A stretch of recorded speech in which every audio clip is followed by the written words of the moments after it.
s'agit d'un projet de livre que je réalise avec un auteur qui s'appelle Karl Norak.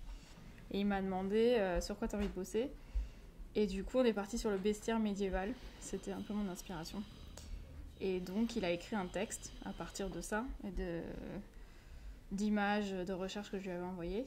Et donc, il a atterri sur ce texte qui s'appelle Lancelot. Donc, c'est l'histoire d'un chevalier qui recherche le mystérieux chat ours. Donc, il va traverser des tas de paysages fantastiques et rencontrer plein de monstres. Donc, c'est l'occasion de voir tout un bestiaire animal, quoi. C'est vraiment plus l'ambiance, l'atmosphère générale qui va me pousser à choisir une gamme de couleurs, quoi. Et là, en l'occurrence, le projet sur lequel je travaille, donc c'est plus l'univers de chevalerie. Donc, je suis sur des codes un peu plus d'enluminure, des choses peut-être un peu plus légères que d'habitude. C'est aussi pour ça que j'ai changé de technique et que je travaille l'aquarelle cette fois plutôt que de travailler ma couleur sur ordinateur.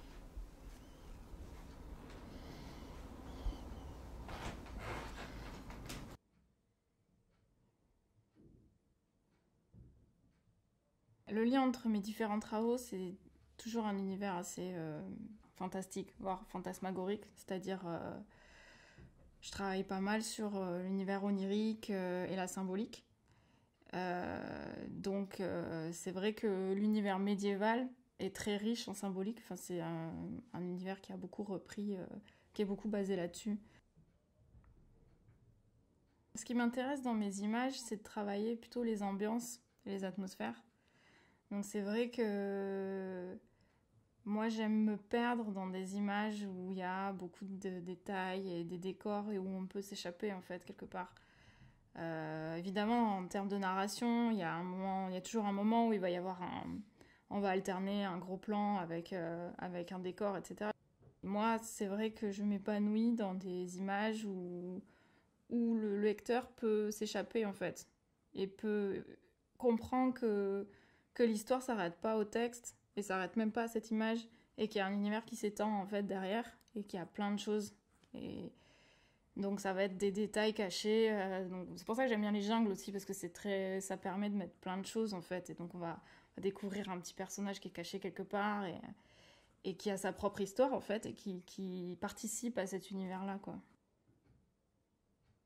Le hors-champ est très important puisque c'est ce qui permet d'échapper à l'image en fait. J'aime bien avoir une perspective avec un paysage qui s'enfuit, un peu à la manière des paysages de la Renaissance où on a des fois souvent un portrait avec derrière un paysage un peu mystérieux d'ailleurs, souvent un peu fantastique et qui s'étend comme ça très loin. Je suis sur un travail qui est assez proche de la gravure finalement, où je travaille en noir et blanc d'abord. Donc je suis sur des gris et des contrastes et les textures en fait. Je travaille la matière du gris. Ce qui m'intéresse c'est vraiment ça, c'est la texture en fait du crayon. Je travaille beaucoup sur les nuances en fait de gris.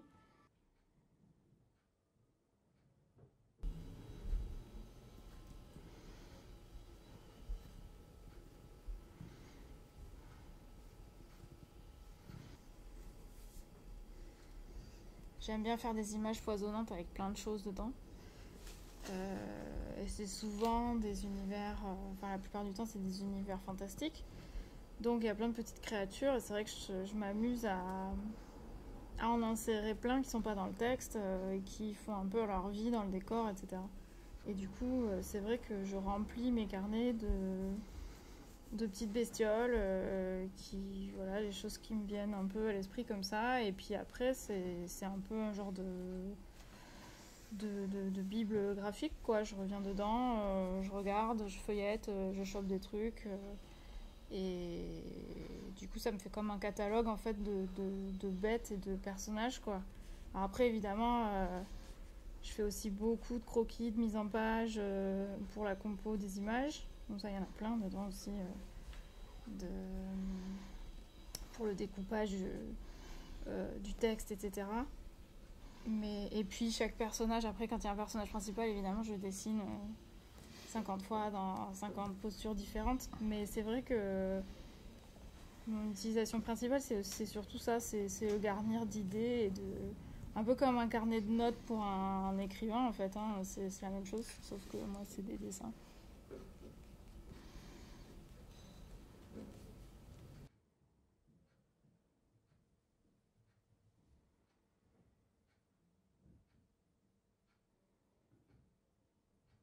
Ma question principale, ça a toujours été la quête d'identité. Elle s'adapte aussi bien à des enfants qu'à des adultes. Après, c'est simplement le vocabulaire esthétique et symbolique qui va changer. Mais en fait, c'est toujours cette question-là qu'on retrouve toujours dans mes images et dans mes projets. C'est cette recherche de soi, en fait. Donc, effectivement, d'où l'univers onirique et cette espèce d'univers, en fait, de présence de l'inconscient dans mes dessins, de double lecture, en fait, quelque part. Dans l'univers onirique, il y a forcément des personnages fantastiques qui sont des mélanges, des choses qui évoluent. Dans le livre sur lequel j'ai travaillé, Mon gros mouton noir, c'est l'histoire d'un enfant qui rencontre un mouton noir et c'est ce rapport entre les deux et sa vision, lui, qu'il a de ce mouton évolue énormément en fait au fil du livre. Ce mouton, il va avoir différents visages et il va évoluer, donc des fois il est effrayant, des fois il est doux, des fois c'est un mouton normal. Effectivement, là, il y a vraiment la métamorphose, puisque c'est un personnage qui représente en fait l'inconscient de l'enfant, ses peurs, ses angoisses parfois, et aussi ses espoirs.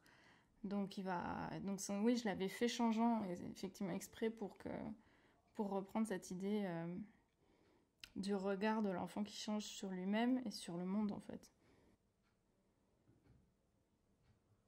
L'histoire du pommier qui rêvait d'être un sapin. C'est donc les éditions du Seuil qui m'ont proposé un texte qui a été écrit par une auteure québécoise. J'ai beaucoup aimé cette ambiance, quelque chose de très simple, de très doux, et j'ai travaillé avec eux là-dessus.